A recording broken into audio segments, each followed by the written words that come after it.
Hello, everybody. So, today on this Social Studies History Thursday, I have to make the announcement right away. Do not answer the questions from this video. Okay? That's so funny. It's upside down. Do not answer the questions from this video. Okay? Or do the SRI instead. Today, just listen and learn. Okay? And that is because the SRI is a big change. And I decided to talk to you a little bit more about the Ohlone and extend that. And we'll hit the missions next week. And if you notice, the questions are about the missions. So, yes, we're about to leave this idyllic Ohlone life and go on to the missions. But I want to raise something really interesting today that I'd just like you to listen and learn. You don't have to write about it, but really, really think about it. And I think if you can capture this idea, your learning about the Ohlone will be very deep. All right. And it's basically that the Ohlone were not, when you imagine all these people living in this, natural stability, right? What is it? Are they all the same? Are they all different? Well, it turns out yes and no in a very specific way. Okay. So I'm going to read something about that. And specifically about language. They spoke all different languages, like 30 or 40 of them. So that is mind-blowing concept number one. So here, let's look at this imagined painting, by the way. Pretty wild, huh? Look at that beautiful scene. Oh my God. Look at that beautiful scene. That is just beautiful.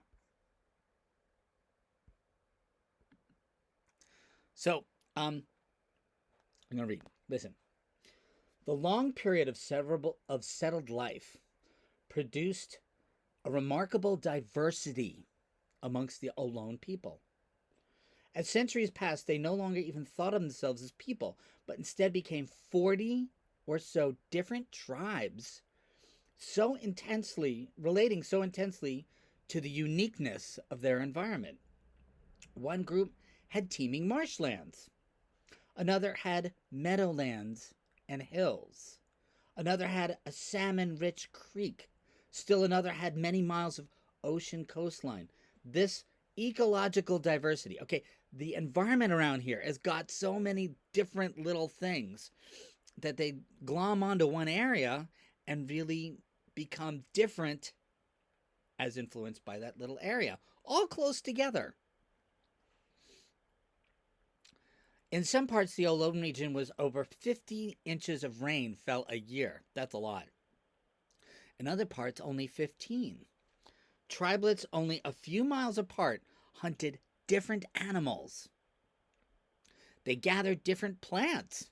And in time, they developed different customs and different food preferences. So they're right next to each other, and they're totally different. One group, for example, might eat skunk, a practice which absolutely disgusted other neighbors. The neighbors, on the other hand, might eat certain organs of the deer, the very thought which made others squeamish. Similarly, groups living only a ridge apart developed earring designs, bird bone whistle designs, tattoo designs, basket designs, and dance that was utterly different and distinctive. Now, isn't that amazing to think? Now, like when we look at these kind of pictures here, we kind of tend to, make the Ohlone people into being this one sort of people. But the diversity was huge. The Ohlone language, too, broke into many different dialects. A dialect is like the language is kind of close but really different. Over the centuries, the dialect drifted further and further apart until they became totally different languages. The amount of languages in the Bay Area and throughout all of California is actually almost beyond comprehension. Nearly every traveler commented on it. Stephen Powers, a century government ethnologist complained of traveling for months in regions where a new language has to be looked every 10 miles. Every 10 miles, he encountered a new and different native language. And that had to do with the richness of the environment.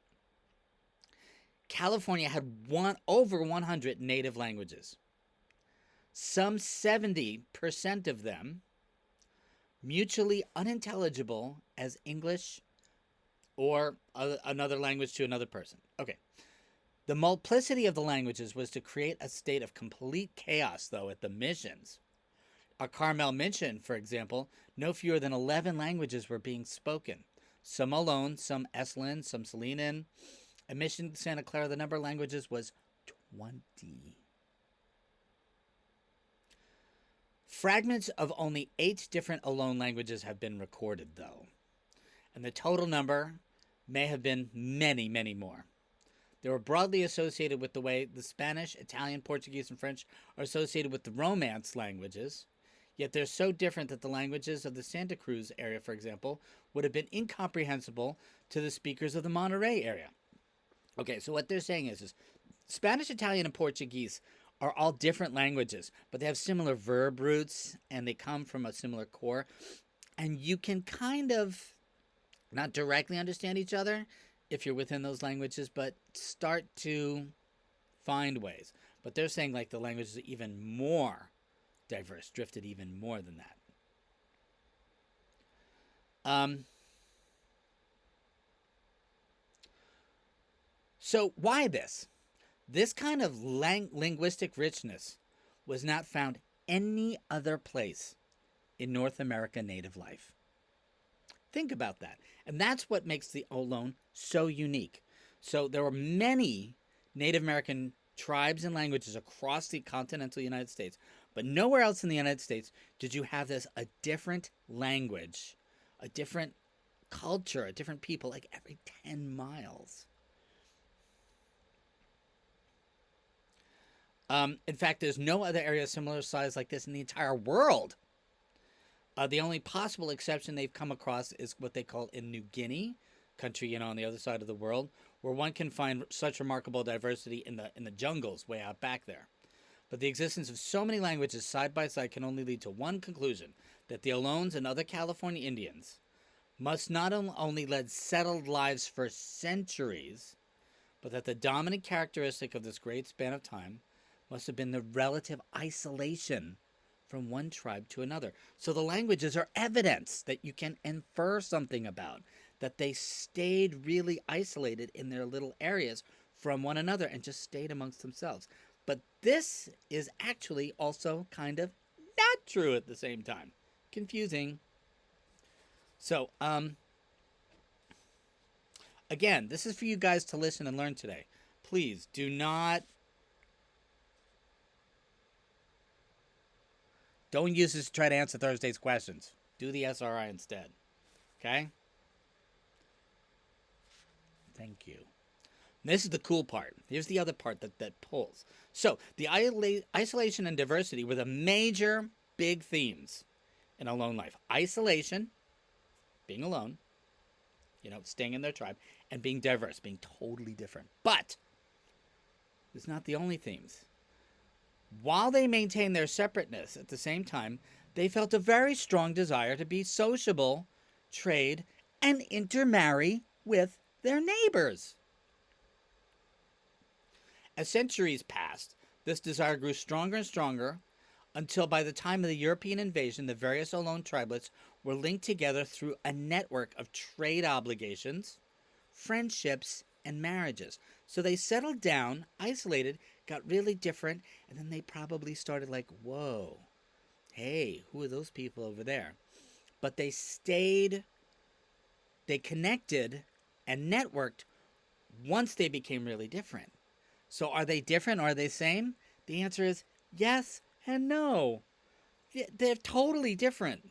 40 different tribes, 40 different languages, 40 unrecognizable different ways of going about living in this amazing Bay Area. And then they start to network and intermarry and trade. And whoa.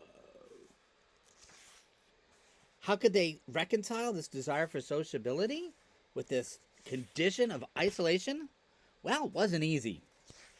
And indeed, the tension between the two gave Ohlone life much of its characteristic complexity. So, boom, there you have it right there. And that is an amazing thing to learn about the Ohlones. They are super complex. And why? Because in the richness of the land and the diversity, they became really different. But then they also desired to network. Complex. Let's look at just a couple of images real here quickly. All right?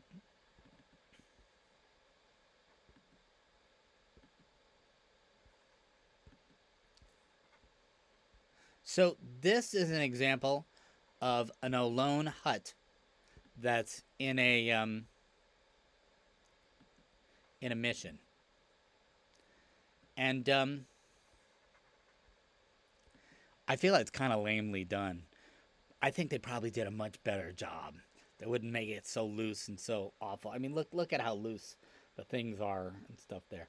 But supposedly, the Ohlone hut was warm and dry. And that was what was really weird, is they looked at this thing and they're like, it's a crude hut.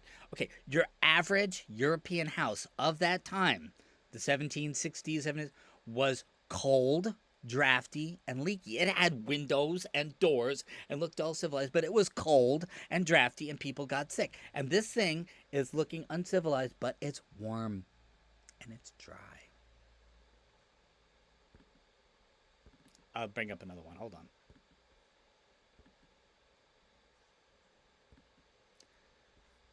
This was a headdress that I've seen before. That fan thing. It's a ceremonial headdress. It's like, to wear that thing is super sacred. And look at the markings, you know? It's like the face tattoos, the hair, the feathers, the plants. It's all coming from living with the environment.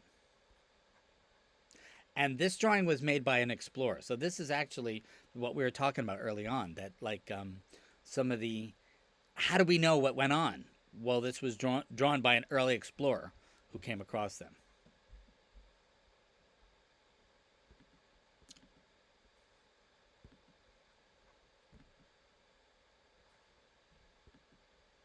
And again, here we go. One more scene of imagined Ohlone life.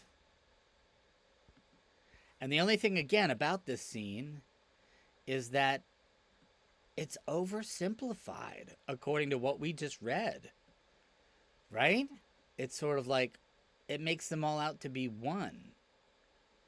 But they're all different. A little idyllic, huh? It's kind of a little idyllic. A little bit like just storybook. All right, guys. And that's all we're going to do today. I think that's some great social studies learning. Again, make sure you do the SRI. Make sure you finish your Montgomery bus boycott writing. All right? So I know it's a change, but don't do the questions on Thursday's writing from this. Just listen and learn today. And then next week, we're going to start picking up the missions. All right, people. Talk to you later.